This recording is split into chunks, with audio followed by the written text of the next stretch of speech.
Esimene on see, et rahvas ärkaks märkama, mis on juhtunud temaga.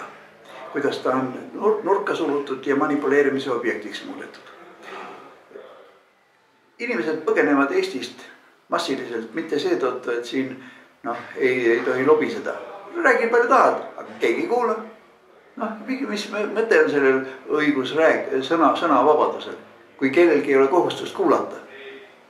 Ja me püüame, esimene asi on see, et rahvas ärkaks märkama ise ennast ja seda, et ta põhiseaduse järgi on kõrgema võimu kandja, mitte kellegi käes manipuleerimise objekt. Esimene asi.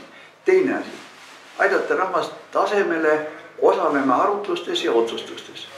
Ja see ei tähenda, et iga, nagu mõnikord ironiseeritakse, et Leningut soovitas igal köögitõrrukal hakata riiki juhtima. Ei ole soovitanud, muide. Tekstides ei ole midagi niisugust. Ta ühes haridusalases väitluses ütles, et meie ülesanne on viia iga köögitõrruk tasemele, kus ta oleks suuteline osa võtma riigi juhtimisest. Ja see on väga õige.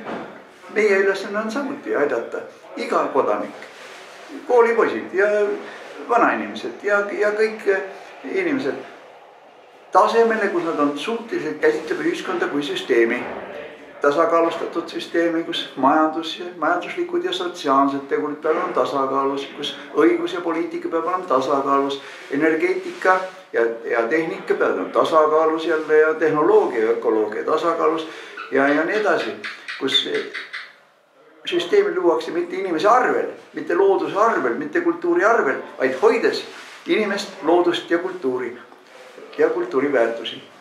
Ja mitte nende arvel, vaid nendele tänu, neid tugevdades ja hoides.